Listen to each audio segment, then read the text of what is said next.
Ahojte. Dnes som sa rozhodla natočiť taký trošku netradičný content, a to o trhaní osmičiek.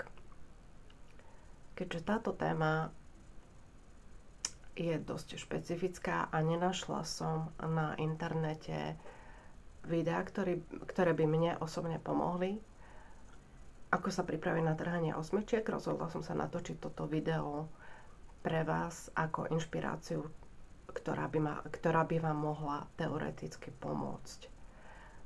Trhanie osmičiek je samo o sebe dosť nepríjemné, ale pokiaľ si vyberiete nejakú špecializovanú kliniku, ktorá vám to urobí dobre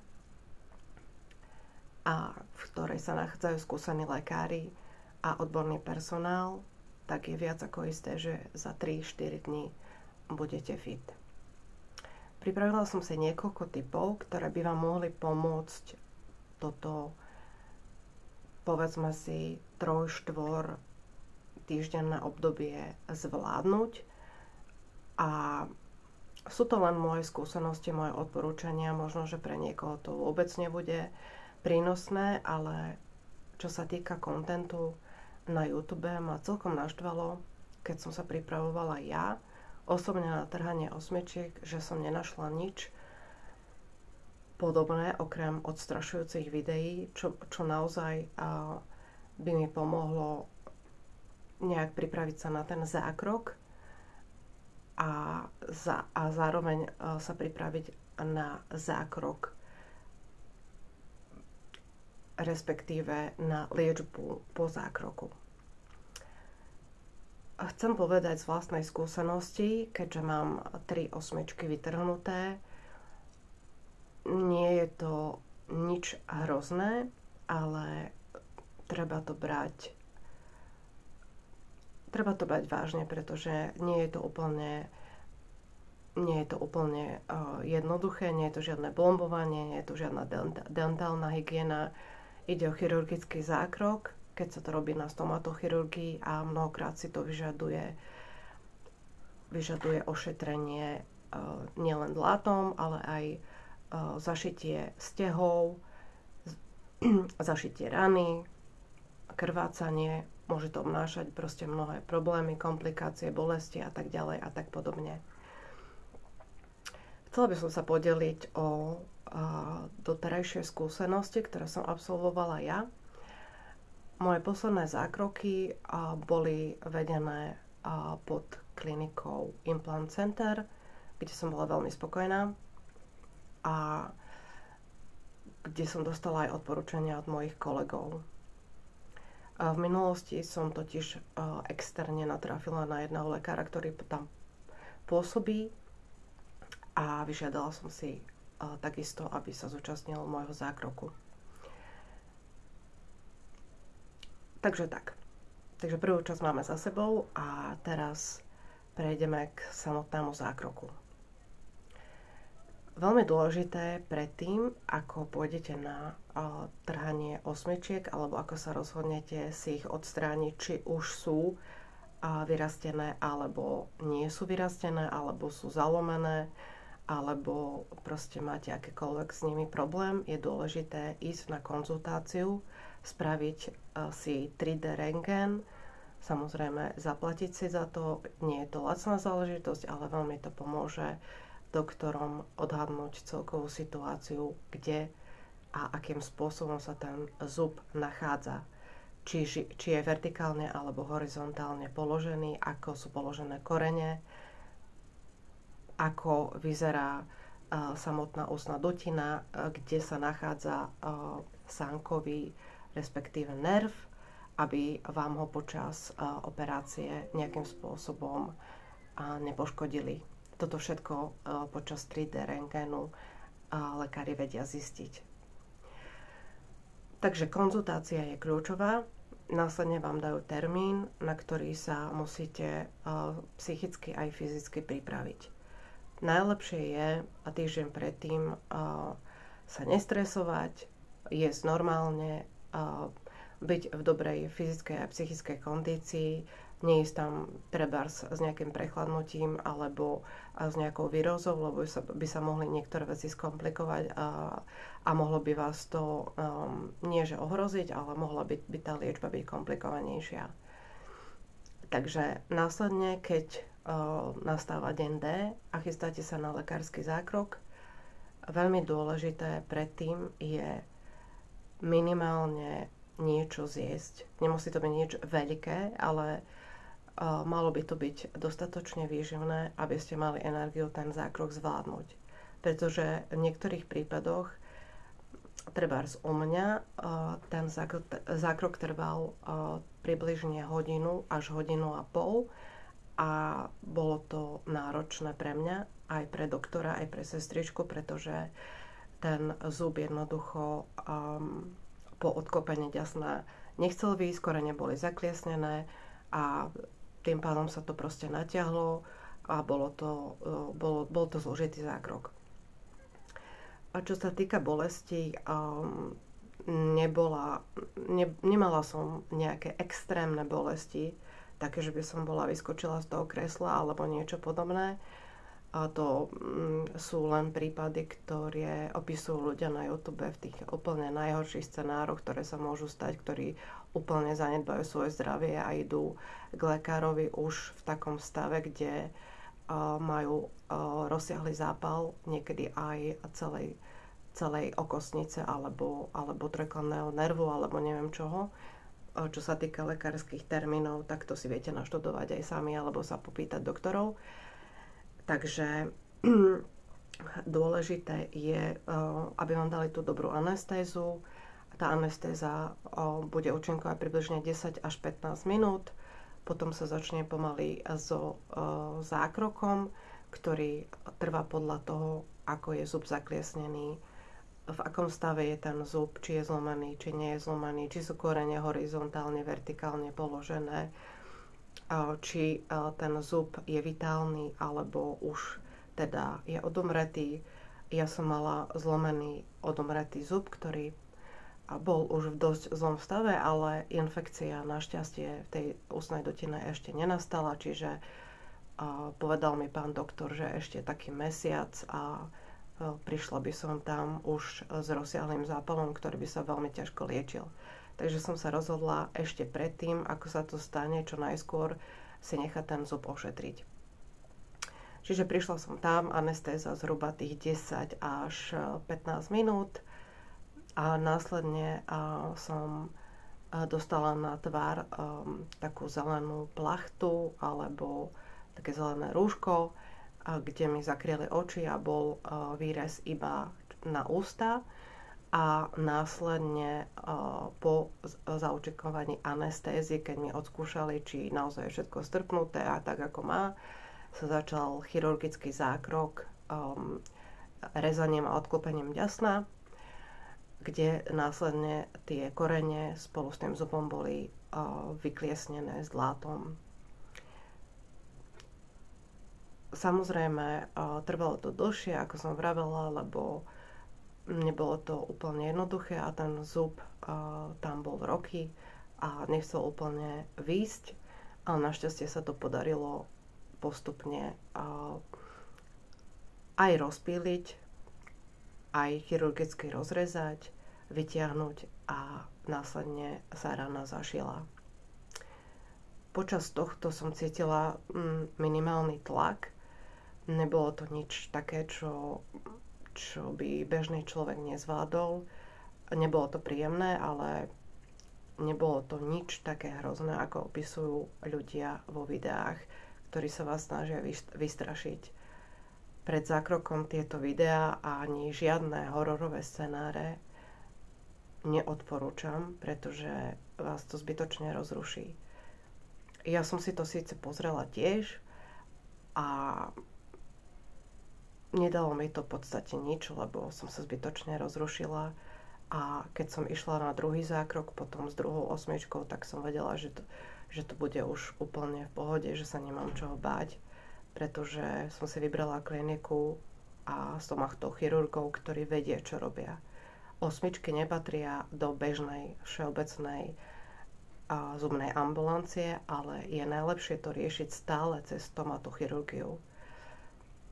Lebo keď sa ten zub náhodou počas zákroku bežného lekára zlomí, aj tak skončíte v rukách stomatochirurga a mnohokrát je tá situácia potom ešte horšia, keď musia oni naprávať chybu po svojich kolegoch. Asi tak by som to zhrnula. No a teraz niekoľko tipov k tomu, čo ďalej po zákroku. Samozrejme, niekoľko hodín po zákroku si necítite celú jednu stranu podľa toho, čo máte ľavú alebo pravú stranu operovanú. Samozrejme, máte pocit, že máte celé ústa strpnuté, neviete rozprávať poriadne a niekedy ani rozmýšľať, lebo proste ste z toho ešte tak trochu v šoku, ale keď proste vidíte z tej ambulancie, tak vám dajú pre istotu takú gázu, keby ste náhodou počas toho, ako sa prepravíte domov spolu s niekým, je odporúčané stále si zobrať niekoho so sebou, kto vás domov odvezie, alebo nejaký taxík. Nikdy nie je odporúčané ísť a namáhať sa počas cesty domov. Treba mať proste nejaký doprovod, hej, lebo človek sa cíti slabý a mne napríklad počas zákroku dopichovali injekcie a doslova som mala, keď mi rezali to ďasno a kliesnili tie zuby, nejaké 4 injekcie. Čiže bolo to náročné a cítila som sa aj ospalá a nebolo mi úplne najlepšie, takže musela som si hneď po návrate domov ľahnúť. Čo sa týka ďalších vecí, ktoré nastali po zákroku, keďže ja neznášam bolesť a som na to veľmi citlivá, tak mne ešte na klinike dali na 5 dní lieky proti bolesti. Myslím, že sa to volalo Ketanol Forte, ale môžem vám dať aj Novalgin, aj niečo proste podobné, niečo také, ktoré účinkuje proti bolesti a nespôsobuje prípadne krvácanie ako napríklad Nurofen alebo Ibuprofen. Tieto zbytočne znižujú zrážanlivosť krvi a mohli by ste krvácať, čiže stále je dobre poradiť sa s doktorom, aké analgetika po zákroku budete používať. Takisto mi, keďže mám iné zdravotné problémy, predpísali aj antibiotika, pretože v minulosti som mala problémy so suchým lôžkom, kde sa mi rána zapálila a museli sme to riešiť a 2-3 týždne som sa naťahovala s bolestiami, takže hneď som si vypýtala aj tie antibiotika na 3 dní, ktoré mi zabrali a takisto aj tie antibiotika vedia dosť zmierniť bolesť. A čo sa týka toho prvého dňa, samozrejme tá strava alebo to pitie je náročné. Musíte si dávať obrovský pozor, aby sa vám tie stehy, ak ich máte teda, aby sa vám neroztrhli. Pretože ak by sa roztrhli, tak by ste museli opäť navštíviť kliniku a zase by vám to museli zašívať. Takže odporúčam si kúpiť do zásoby niekoľko nutri-drinkov, ktoré kúpite bežne v lekárni, dostať to aj na predpis, ale myslím si, že si to viete kúpiť v podstate aj bez predpisu niekoľko. Ja som v podstate ako náhradu jedla prvé 2 dní a mi odporúčali v lekárni vypiť minimálne 3 až 4 nutri-drinky a potom neskôr ten druhý a tretí deň to striedať už s nejakou výživou, nejakou polievkou alebo rozmixovanými detskými pokrmy, kde je aj mäso, zelenina, zemiaky a čokoľvek iné. Naozaj tie 2-3 prvé dni sú veľmi dôležité, aby sa tie stehy nerozpadli, aby zostali tam, kde by mali byť, tak je dôležité proste sa o to starať, o tú ústnu dutinu, aby fakt sa vám tam nedostalo niečo, čo tam nemá byť. A piť a jesť len tekutú stravu. Lebo keď to porušíte, napríklad ako čo sa stalo aj raz aj mne, tak samozrejme raz som sa hrala na hrdinku a po nejakej tej tretej osmičke som si dovolila objednať si proste nejakú bagetu, kde sa mi paprika dostala do rany a bolo to veľmi nepríjemné a trvalo mi dosť dlho, kým som ju dostala z tej rany von a musela som navštíviť aj lekára, ktorý mi ranu znovu ošetril a nie je to proste odporúčané a bola to taká moja chyba. Čiže neodporúčam to a myslím si, že tie prvé 2-3 dní akože v pohode na tomto prežijete. Je to vysoko nutričná strava a jeden drink je ako jedno jedlo. Ja som nebola od toho vôbec hladná, možno, že niektorí ľudia, muži budú mať s tým problém, ale myslím si, že ženy toto v pohode zvládnu. Takisto ako pri nejakých aj špecifických ochoreniach. Dôležité je, aby ste mali niečo v žalúdku, lebo keď budete brať lieky proti bolesti, tak aby vám z toho nebolo ešte horšie. Dobre, čiže toto je niečo, čo odporúčam, čo sa týka stravy. Dávať si veľký pozor, aby ste jedli na tej druhej strane, aby sa vám tam zbytočne fakt niečo nedostalo, lebo je to potom nepríjemné nielen pre vás, ale aj potom pre tých doktorov, že musia zase ošetrovať a rešiť. No, na ten druhý, tretí deň už keď nastane tá situácia, že si chcete pomaličky tú ranu vyplachovať, hoci sa to veľmi neodporúča, väčšinou až na tretí deň, tak odporúčam túto Curaprox Perio Plus s kyselinou hyaluronovou. Mne to veľmi osobne pomohlo zaceliť tú ranu. Cítila som sa vďaka tomu oveľa lepšie. Mala som aj pocit, že z tej rany nepáchne, že tá krv sa tak ustálila. Ja som nemala osobne nejaké veľké krvácania. Prvý deň som vyplúvala trošku krvi, ale nebolo to absolútne vôbec také strašné, ako opisujú niektorí ľudia, že sa zobudili s vankúšom celým od krvi alebo niečo také. To vôbec nie je pravda. Respektíve sa to môže stať minimálne pri človeku, ktorý má hemofíliu, ale v takýchto prípadoch sa postupuje s vopred špecializovanými liekmi, ktoré im podávajú týždeň pred zákrokom.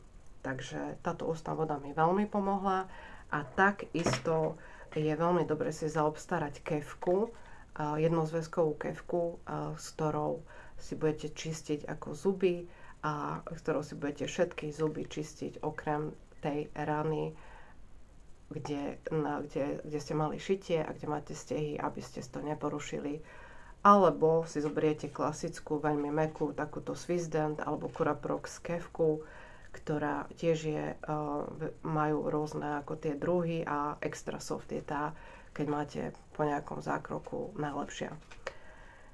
Ale táto jednozväzková je jednoznačne po zákroku topka, lebo s tou viete proste odhadnúť, že kde si to proste čistíte a nestalo sa mi často, že by som si trafila do miesta, tam, kde ma to bolelo, alebo tam, kde sa nachádzala tá rana. Čiže tá jednozväzková kefka je fajn. Ak to nepreferujete, tak tá klasická, tá super soft kefka od Swissdent alebo Curaprox alebo od iných značiek je tiež fajn. Potom je ešte veľmi dôležité si neumývať zuby s pastou, ktorá je extrémne silná alebo extrémne štiplavá, pretože mne to spôsobovalo v prvých dňoch bolesť, tak som si našla ja osobne takúto kokosovú pastu, ktorá absolútne neštipe. Dá sa kúpiť hocičo, môžete si kúpiť aj detskú pastu s jahodovou príchuťou alebo čokoľvek, ktoré nie sú nejak extrémne štiplavé. Mne táto Biomed alebo aj tuším Biela perla s tým harvančekom vyhovovala najviac. Samozrejme závisí to na vašich preferenciách, ako veľmi vás to bolí, ale nie je to príjemné, keď sa vám niečo štiplavé dostane do tej rany. Takže ja neviem osobne spať ísť bez toho, že by som si umyla zuby, aj keď mám vytrhnutý zub alebo šitie. Takže ja som používala tú kokosovú Biomed pastu a tam je to veľmi, veľmi jemné, takmer žiadna príchuť alebo len strašne minimálna vôňa, aj príchuť a parfumácia skoro žiadna. Je to veľmi, veľmi jemné zloženie. No a čo sa týka ďalších takých typov, ktoré som ja za tie roky trhania tých osmičiek, keďže sa mi to nestalo úplne naraz, ale všetko mňa nastávalo tak postupne, tak čo mne osobne z tých mojich všetkých typov veľmi pomohlo, bolo to pred zákrokom si v podstate umyť vlasy, pretože po zákroku, ako náhle budete po zákroku, nebudete zvládať umyť ani tvár, a respektíve len zuby a budete proste KO, nebudete schopní pomaly sa ani osprchovať, aspoň tie prvé dni sú fakt náročné, najmä ak máte bolesti. Ja som sa budila aj v noci s bolestiami a nie je to nič príjemné a zohnať si hlavu so stehmi v celej sánke. Ja som mala proste obrovskú ranu a obrovské šitie, tak pre mňa to bola veľká bolesť, takže ja som si umyla vlasy predtým a potom som si umyla až po nejakých 4-5 dňoch.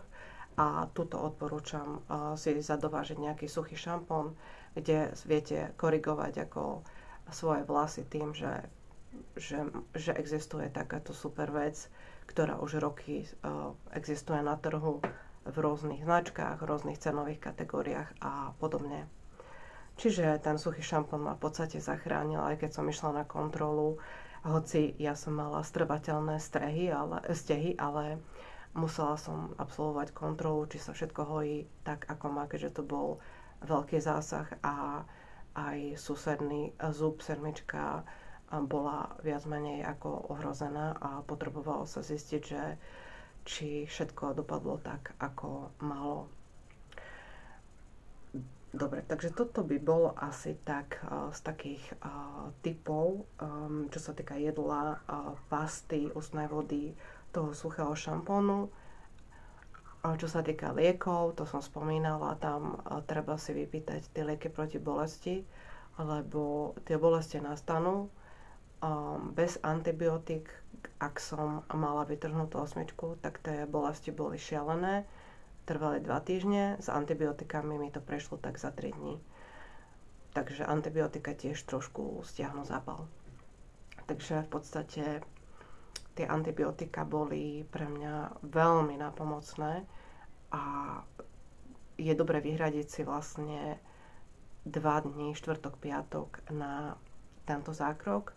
Keďže štvrtok absolvujete zákrok, piatok, sobotu, nedeľu sa liečite a pondelok už môžete konečne normálne fungovať, rozprávať alebo respektíve začať pracovať najlepšie z domu.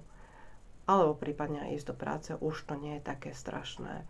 Už viete fungovať, už temer bolesti nie sú žiadne, môžete už pomaličky aj začať jemne niečo mäkšie jesť.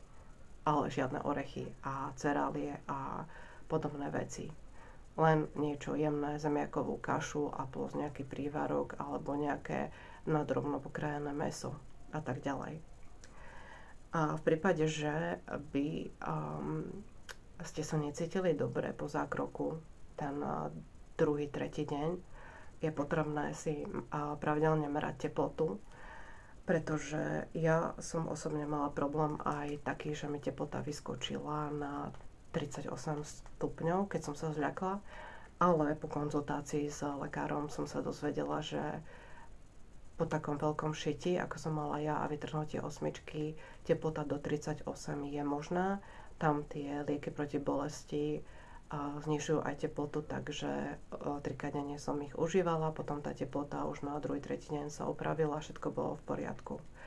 Čiže ak sa necítite dobre, je dobré si skontrolovať tú teplotu. Ak by boli teploty nad